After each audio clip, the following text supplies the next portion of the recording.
Antenna set किया है, वो हिलता हुआ एंटीना, एक वहां भाग रहा, एक वहां भाग रहा, एक उससे बात कर रहा, एक उससे बात कर रहा। अब एंटीना सेट हो गया, अब चित्र अच्छा आएगा, अब कनेक्शन हो गया। क्या हो गया? अब कनेक्शन हो गया, जो मैं यहां से दूंगी वो आपके अंदर जाएगा। ठीक है, इसलिए जयकारा लगवाया जाता है, और जयकारा लगाने से पापों का नाश होता है। आपके घर में भी छोटे बच्चे से जयकारे लगवाने की आदत डालो, दिन भर बेटा जय बोल। कम से कम ज्यादा धर्म नहीं कर पा रहे तो जय तो बोल लो, जिनने जय प्राप्त करी है उनकी जय बोल लो, ये भी बहुत बड़ी बात है। चलिए, एक छोटा बच्चा है, यदि वो झाड़ू लगा दे तो आपको कितनी खुशी होती है, अरे मेरी गुड़िया तो बड़ी हो गई, झाड़ू लगा देती है। कम करना है ना? एक बाल्टी पानी भर दे, अच्छा यही काम कोई बड़ा करे तो कोई तारीफ नहीं, कोई प्रशंसा नहीं, कोई खुशी नहीं। ठीक है ना? सबके लिए नियम अलग अलग है, बच्चों के नियम अलग है, युवाओं के लिए नियम अलग है, और वृद्धों के लिए नियम अलग है। ऐसे ही जिनवाणी माँ ने हमें व्यवहार और निश्चय के माध्यम से श्रावक और साधु को बताया है। एक श्रावक 3 टाइम स्वाध्याय करे, अरे बहुत धर्मात्मा है, बहुत धर्मात्मा है, कहोगे नहीं कहोगे? कहोगे ना? रोज पूजा अभिषेक करे, अरे बस इनकी तो क्या पूछना है, ये तो दिन भर धर्म में लीन रहते हैं, वो दुकान भी जाते हैं, वो पैसे भी गिनते हैं, वो गृहस्थी भी चलाते हैं, फिर भी भाई बहुत धर्मात्मा है। और यही 3 टाइम स्वाध्याय एक साधु करे तो इनका तो काम ही है, बोलिए ना। है, यदि कोई घर में परिवार में कोई 1 महीना तक एक आसन कर ले 16 कारण के, तो दुनिया में तारीफ हो जाएगी। और साधु रोज एक ही बार लेता है, और उनका तो काम ही है ना? ऐसे ही ब्रह्मचर्य की जो परिभाषा आई है वो श्रावक के लिए अलग आई है और साधु के लिए अलग आई है। एक श्रावक यदि ब्रह्मचर्य व्रत धारण करता है तो स्त्री मात्र का त्याग करता है, लेकिन एक साधु जब ब्रह्मचर्य व्रत धारण करता है तो 6 ढाला में जो परिभाषा लिखी है, पता नहीं आप समझे कि नहीं समझे, 8-10 सहस विध सील धर चिद ब्रह्म में नित रमी रहे। 8-10, 8 और 10, सहस यानी 1000, 18,000 शील के भेद हैं। कितने हैं? 18,000। चिद ब्रह्म में, चिद ब्रह्म, चिद यानी आत्मा, ब्रह्म यानी आत्मा, रमी रहे यानी रमते हैं। 8-10 सहस विद शील धर चिद ब्रह्म में नित रमी रहे। अब यहाँ पर पूर्ण रूप से व्याख्या करी है ब्रह्मचर्य की। तो ब्रह्मचर्य की पूर्णता कहाँ होती है? आपके ब्रह्मचर्य अणुव्रत है श्रावक के लिए, एक पत्नी व्रत और एक पति व्रत, ये श्रावक के लिए है। इतने में आपका ब्रह्मचर्य अणुव्रत आ जाएगा। अणुव्रत भी, गृहस्थी भी हो गई, व्रत का पालन भी हो गया।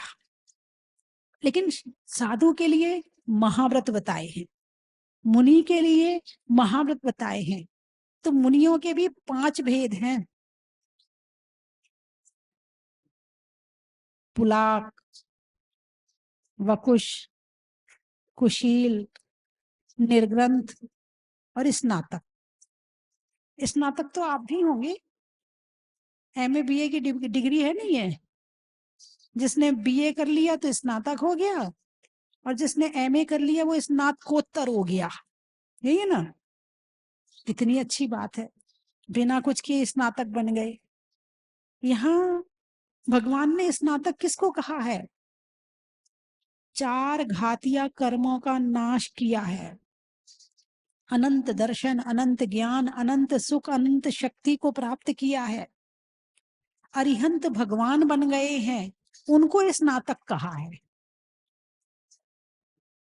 और जो भगवान मोक्ष चले गए हैं उनको स्नातकोत्तर कहा है, कि स्नातक से भी ऊपर उठ गए वो। तो जो 18,000 शील के भेद हैं वो कहाँ पूरे होते हैं? तो 14वें गुण स्थान में होते हैं। अरिहंत भगवान कौन से गुण स्थान में है? 13वें गुण स्थान में है। 14वें गुण स्थान में 18,000 शील के भेद पूरे होते हैं, पहली बात। तो जो सिद्ध भगवान है उनका कौन सा गुण स्थान होता है? बोलिए ना, 15वां गुण स्थान होता होगा? नहीं तो 14वां, उनका भी 14वां होता है। सिद्ध भगवान का कौन सा गुण स्थान है? अरिहंत भगवान 13वें गुण स्थान में है। तो सिद्ध भगवान का कौन सा गुण स्थान है? अरे कुछ तो बोलो, गलत बोलो, बोलो तो सही, दिमाग खर्च तो करो। 14 गुण स्थान अयोग केवली का है, तो सिद्ध भगवान का कौन सा गुण स्थान हुआ?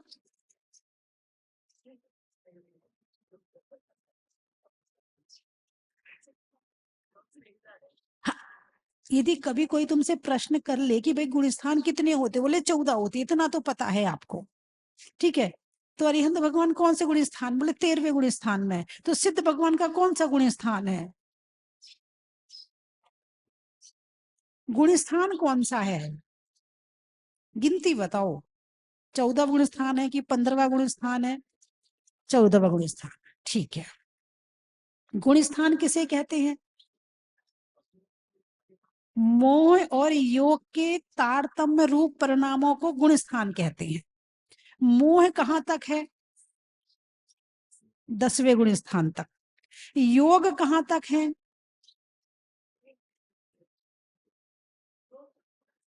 13वें गुण स्थान में संयोग केवली है। 13वें गुण स्थान में योग यानी मन, वचन और काय। और मोह को तो आप जानते हो, मोह बताने की जरूरत नहीं है, डूबे हैं, है ना।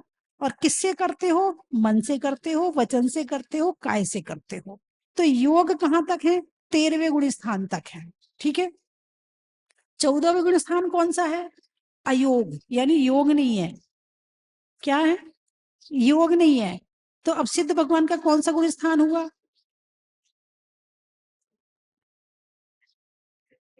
देखिए, गुण स्थान कब तक है? जब तक योग और मोह जुड़ा हुआ है।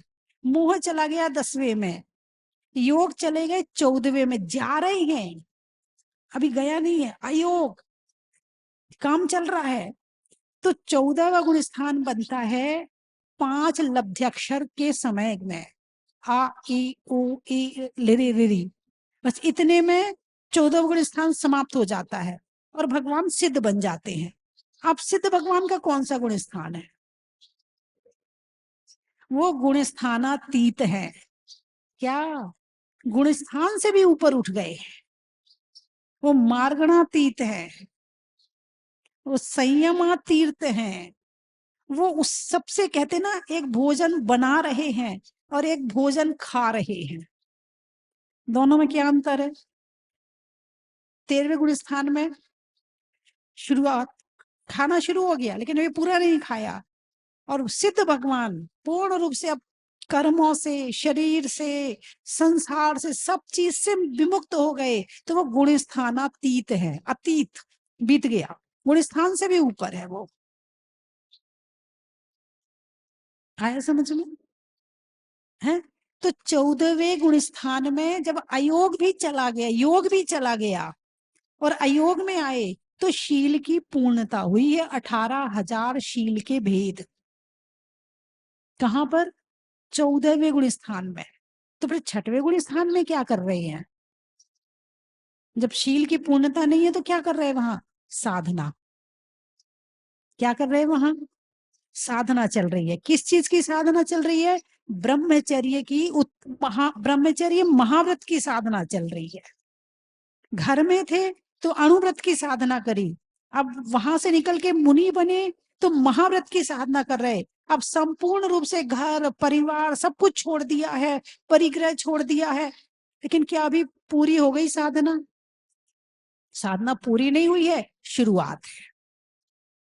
क्या है? साधना की शुरुआत है। पूर्णता कहाँ होगी? 14वें गुण स्थान में, 13वें में भी नहीं है, क्योंकि 13वें में भी अभी आत्मा और शरीर एक साथ है। अभी आत्मा शरीर का स्पर्श कर रही है, साथ में है। अभी आत्मा कहाँ है? आर्यन भगवान की शरीर में है, इसलिए शील की पूर्णता नहीं है। टच कर रही है। टच करना, यदि आत्मा शरीर, भले वो आत्मा के ध्यान में लीन है, फिर भी अभी शील की पूर्णता नहीं है। तो 18,000 शील के भेद होते हैं। मुनिराज क्या कर रहे हैं? शील की साधना कर रहे हैं। क्या कर रहे हैं?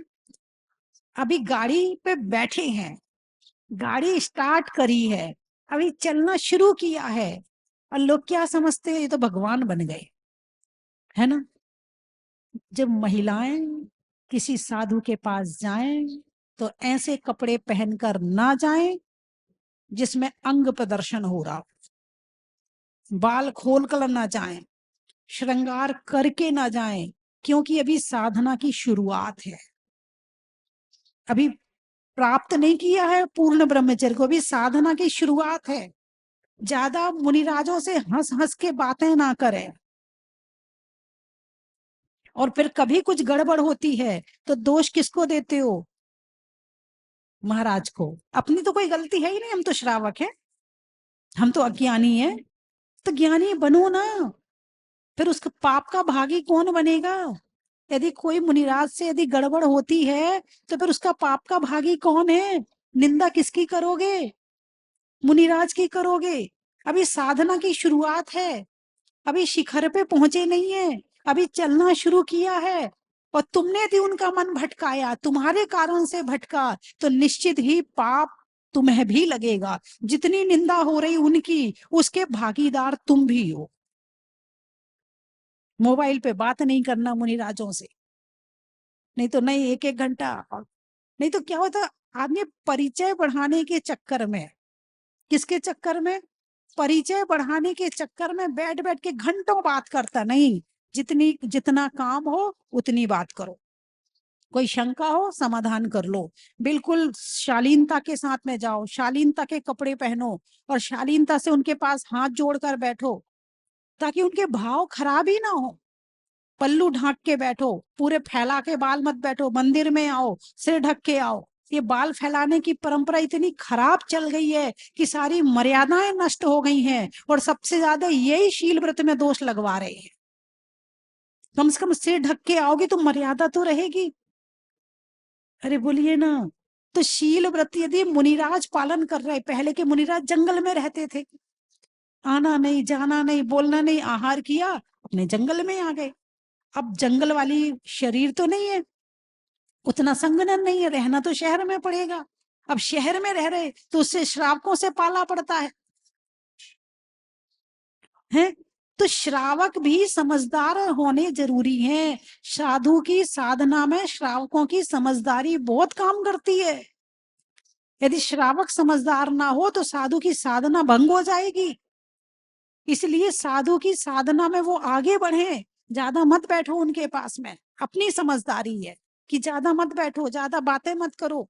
जितना निकट जाओगे उतना गड़बड़ होगा, क्योंकि प्रेम की अधिकता वासना बन जाती है।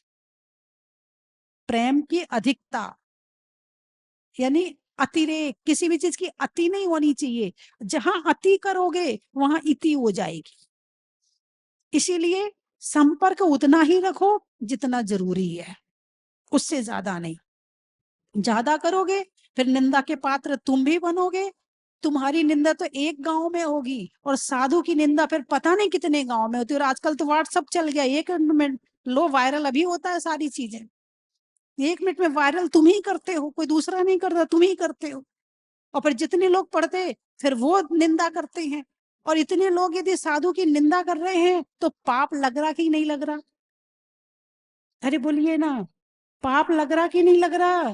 पाप लग रहा है। अब इतने लोगों को पाप लगवाने का घड़ा किसके सिर पे रखा जाएगा? इसीलिए साधु संतों से मर्यादा में जाए, उनके पास में मर्यादा में बोले। अब तो मंदिर में भी लिपस्टिक चल गई, मंदिर में भी नहीं छोड़ते लिपस्टिक लगाना। किसको दिखाने? तुम दर्शन करने आए हो या दर्शन देने आए हो? अरे बोलिए ना, दर्शन देने आए हो या दर्शन करने आए हो? यदि दर्शन करने आए हो तो लिपस्टिक की कहाँ जरूरत है? आज नियम लो कि मंदिर में लिपस्टिक नहीं लगाएंगे। मंदिर जाना तो श्रृंगार नहीं करेंगे, सिंपल जाएंगे। कभी आप शादी वादी में गए हो तो बात अलग है। कई बार होता भाई शादी में होते हैं और फिर जाना पड़ता है मंदिर, उसकी छूट है। लेकिन मंदिर जा रहे हो तो लिपस्टिक और श्रृंगार नहीं करेंगे, सज धज के नहीं जाएंगे। तुम दिखाने नहीं जा रहे, तुम देखने जा रहे हो। और साधु संतों के पास जाओ तो भी सिंपल जाओ, जितने सिंपल कपड़े पहन सको उतने सिंपल कपड़े पहनो। तो साधु ने अभी साधना प्रारंभ करी। जैसे एक बच्चा है, उंगली पकड़ के चलता है ना, है अभी साधु भी शुरुआत में है, अभी चलना सीख रहा है। और गिरेगा तो फिर पाप तुम्हें लगेगा। और होती बहुत घटनाएं घटती हैं। क्यों घटती हैं घटनाएं? क्या साधु अकेले के कारण घटती हैं? जब तक 2 कारण नहीं मिलेंगे तब तक घटना घटने वाली नहीं है। और साधु संत कहाँ से आए? तुम्हारे बीच से ही तो आए हैं, कोई ऊपर से थोड़ी आए हैं। तो शील के 18,000 भेद हैं। कितने हैं? 18,000। और अन्य आचार्यों ने, 2-3 आचार्यों ने अलग अलग प्रकार से बताए। अब कैसे हैं कहो तो बता दूं? अरे बोलिए ना, बता देते। 3 योग, मन वचन काय। 3 करण, इसमें भी मन वचन काय को लिया है, 2 बार लिया है।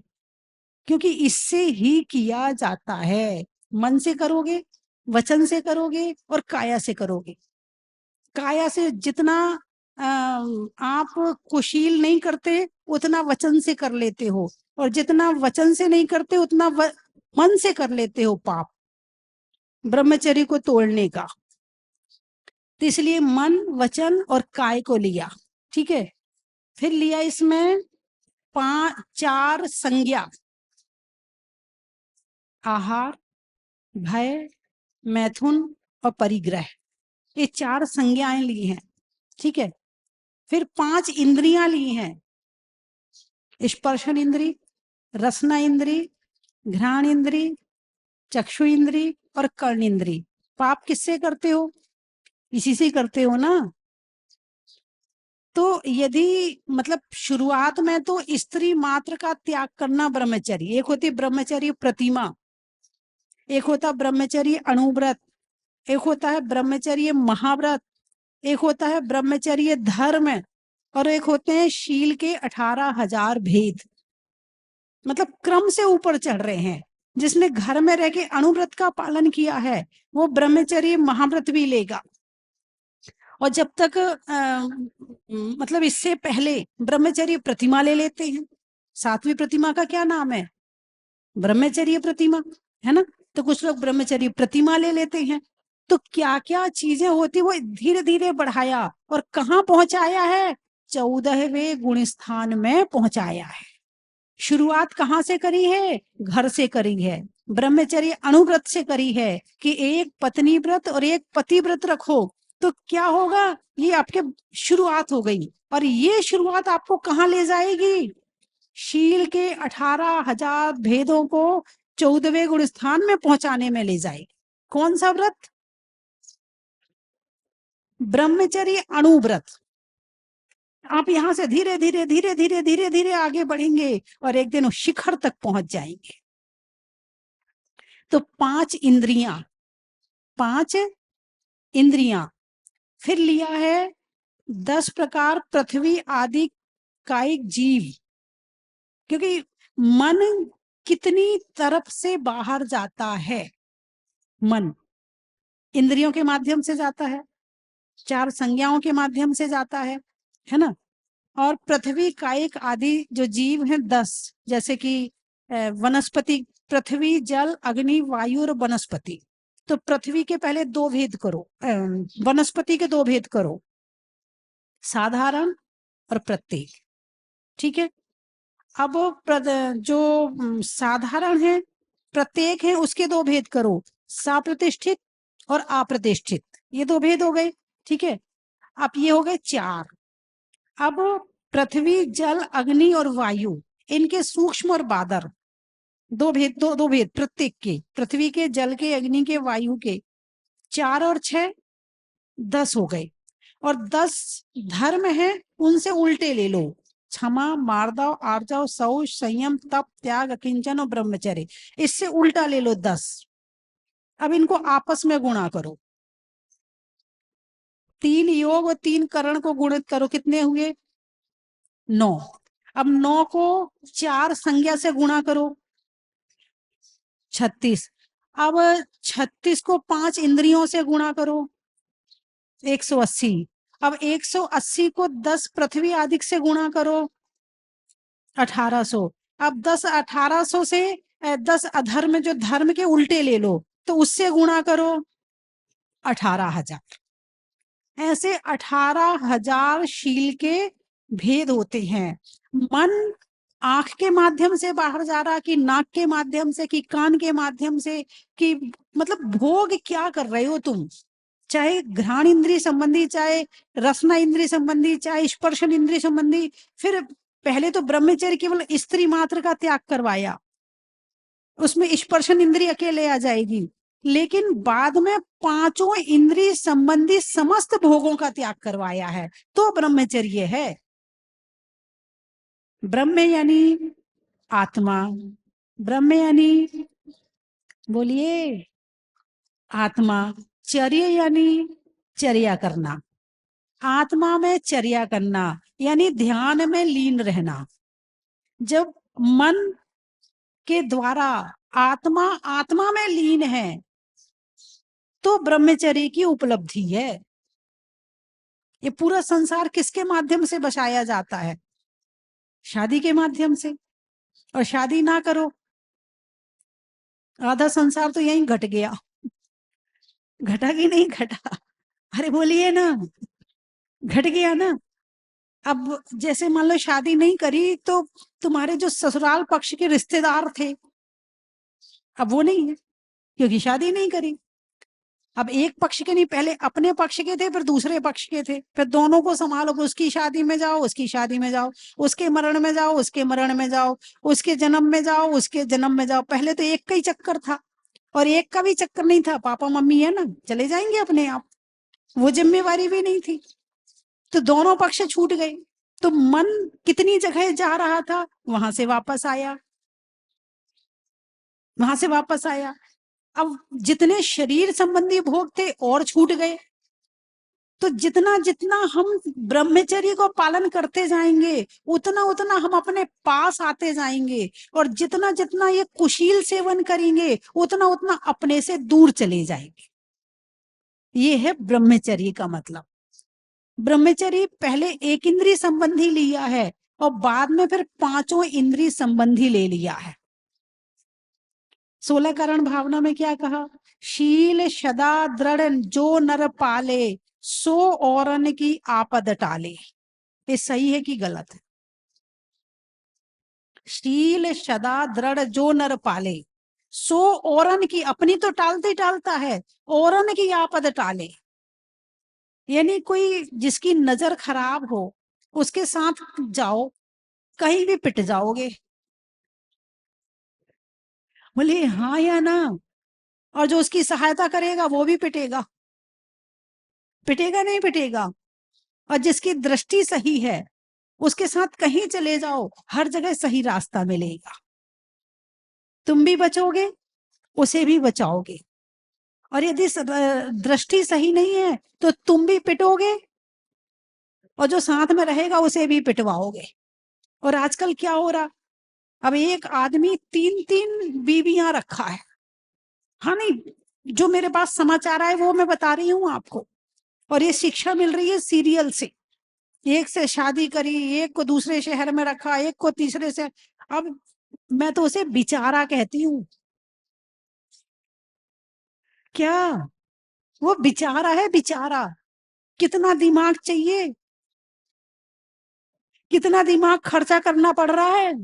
सुख कितनी देर के लिए मिलता है और दिमाग कितनी देर खर्चा करना पड़ता है।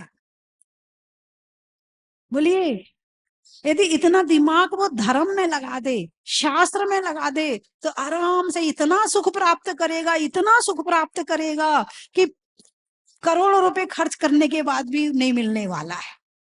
लेकिन दिमाग गलत जगह ज्यादा घूमता है, गलत जगह, पाप में।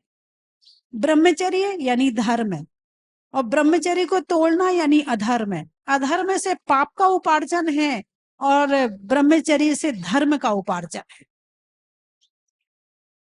और जहां धर्म है वहां पुण्य है। तुम जितने ब्रह्मचर्य को अपने कंट्रोल में रखोगे उतना पुण्य इकट्ठा करोगे, और जितना इसे तोड़ोगे उतना पाप इकट्ठा करोगे। अरे बोलिए ना, हाँ या ना। ये विषय सुनना अति जरूरी है, क्योंकि आजकल का वातावरण इतना विषैला हो गया है कि बच्चा बच्चा खराब हो गया है आजकल। पहले शादी 14 साल में भले हो जाती थी, लेकिन जानते कुछ नहीं थे। अब शादी नहीं होती है मगर वो 14 साल में सब जानते हैं। अभी कोई बता रहा था, बोले 12-13 साल की लड़की गर्भवती हो गई। 12-13 साल की लड़की। अब माँ बाप परेशान, दुखी माँ बाप। क्या दुखी कौन होगा? उनने तो गलती कर ली, अब भुगतो तुम। तो इस बात की शिक्षा आप लोग अपने बच्चों को जरूर दें, और ब्रह्मचर्य को धर्म से जोड़ें। धर्म ही है, ब्रह्मचर्य ही धर्म है। चाहे वो आंख संबंधी हो, नाक संबंधी हो, कान संबंधी हो, जिह्वा संबंधी हो, शरीर संबंधी हो, ब्रह्मचर्य ही पूर्णता है। 13वें गुण स्थान में अनंत ज्ञान हो गया, अनंत दर्शन हो गया, अनंत सुख भी आ गया, अनंत शक्ति भी आ गई, लेकिन अभी पूर्णता नहीं है ब्रह्मचर्य की। तो ये सारी साधना और सारा धर्म किसके लिए है? ब्रह्मचर्य के लिए। ब्रह्म यानी आत्मा। फिर आ जाओ वापिस। ब्रह्मचर्य का मतलब कोई धर्म अलग से नहीं है, जो तुम हो वो तुम्हारे में आ जाए, वो धर्म है। समझ में आया कि नहीं आया? बच्चे गलती कर तो लेते हैं, लेकिन जब होश आता है तो फिर पछताते हैं। उन बच्चों को पहले समझाओ, वो प्यार से समझाओ, खुल के समझाओ, ताकि बच्चे गलती ना करें। साधु संतों के प्रवचन सुनवाओ, उनको उनसे थोड़ा सा आना जाना थोड़ा करवाओ, आशीर्वाद दिलवाओ। जुड़े रहेंगे तो कहीं ना कहीं बचे रहेंगे, और नहीं तो जो हवा चल रही है वो तो चल ही रही है। कुछ बच्चे कहते शादी करने की जरूरत क्या है। आजकल कुछ बच्चे शादी करने तैयार नहीं है। कई माता आती हैं हमारे पास में, कई लड़कों को लेके आते हैं, कई लड़कियों को लेके आती हैं। 25 साल की हो गई, 30 साल की हो गई, शादी करने तैयार। बोले मतलब क्या है शादी करने का, जरूरत ही क्या है शादी करने की? हम तो बिना शादी के रह लेंगे। शादी करने के बाद तो एक के साथ बंध के रहना पड़ेगा, उसकी सुननी पड़ेगी, उसके नखरे उठाने पड़ेंगे। बोली वातावरण यही चल रहा, नहीं चल रहा? शादी करने की क्या परिभाषा है? सीमित होना। शादी करने का मतलब भोगों को सीमित करना, शुद्ध बनाए रखना अपने शील को, अपनी गृहस्थी को सही बनाए रखना, अपने बच्चों में अच्छे संस्कार देना। इसके लिए होती है शादी, केवल एक चीज के लिए नहीं होती है। धर्म के लिए शादी, शादी में भी धर्म है। और शादी नहीं करते तो अधर्म में घूमो तुम फिर, और उसका जो दुष्परिणाम होगा वो भुगतना पड़ेगा। क्योंकि इतना पाप लगेगा, इतना पाप लगेगा, इतना पाप लगेगा कि भुगतना मुश्किल हो जाएगा। और शादी करोगे और सही रूप से रहोगे तो तुम धर्म भी करोगे, गृहस्थी भी करोगे और सुख भी भोगोगे। तो मेरी बात आपकी समझ में आ गई? अरे बोलिए ना, समाप्त करूं और बोलूं? क्या बात है, कितने अच्छे श्रावक आए हैं। आप लोग टीवी में तो सुनते होंगे। हाँ बोलूंगी ना, अभी बोलूंगी, है ना, कोई नहीं। आप कल टीवी में सुन लेना या मोबाइल में सुन लेना, कल सुनना है ना आपको, तो टीवी में सुन लेना या मोबाइल में सुन लेना, कहीं भी सुन लेना, ठीक है। हिंदी में मात्रा का, स्कूल में छात्रा का, और आज आपकी जहाजपुर की यात्रा का। स्वभाव में नर्म का, भोजन में गर्म का, और देने में, शिक्षा में ब्रह्मचर्य के धर्म का। बड़ा ही महत्व है। घूमने में कार का, बजाने में सितार का, और देने में ब्रह्मचर्य के संस्कार का। बड़ा ही महत्व है। कहां कहां से आए हो? जयपुर, गाने में सुर का, नृत्य में नुपुर का, आने वालों में जयपुर का। बड़ा ही महत्व है। सताना, चटाना, अच्छा। नहीं करने में धर्म के लिए मना का, अनाज में चना का, और आने वालों में सटाना का। बड़ा ही महत्व है। क्या? अम्बी लोह, अच्छा। गाने में आरोह अवरोह का, छोड़ने में मोह का, और आने वालों में अम्बी लोह का। बड़ा ही महत्व है।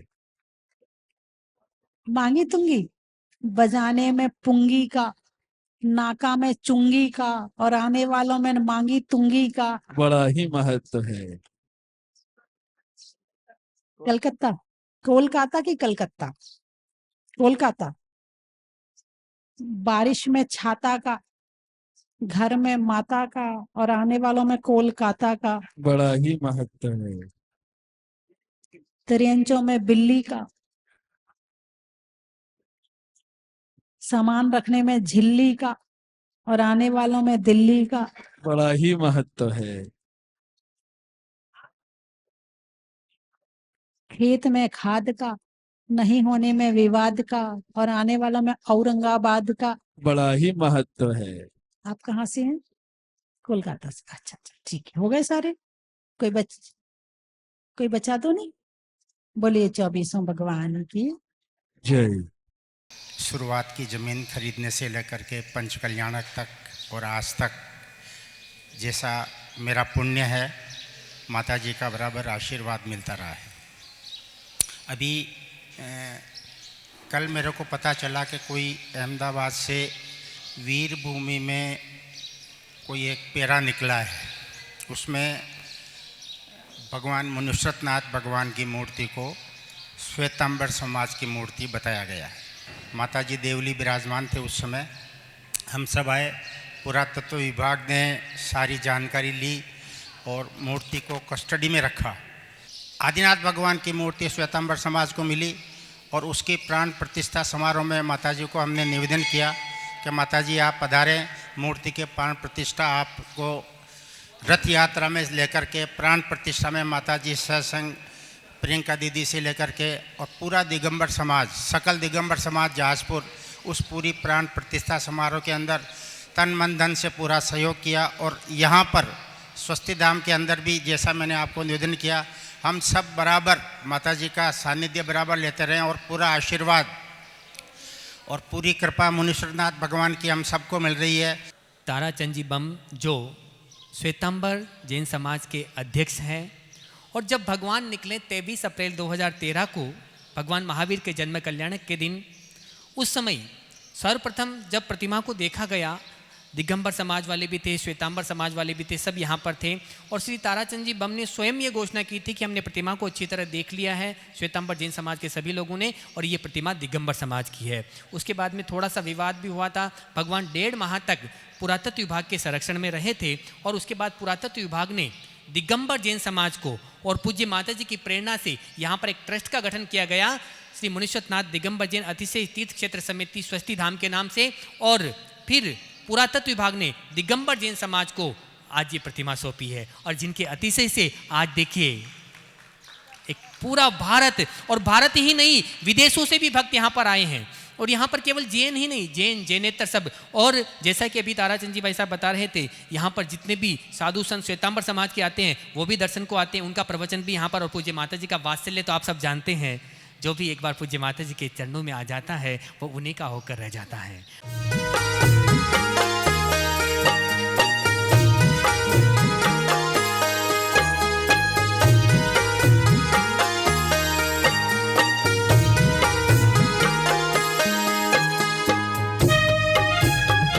कंचन की थाल को सजाओ रे आज, रत्नों की थाल को भर लाओ रे आज। आओ आओ करे रे गुणगान आरती भगवन की, आओ आओ करे गुणगान आरती भगवन की। आओ आओ करे रे गुणगान आरती भगवन की।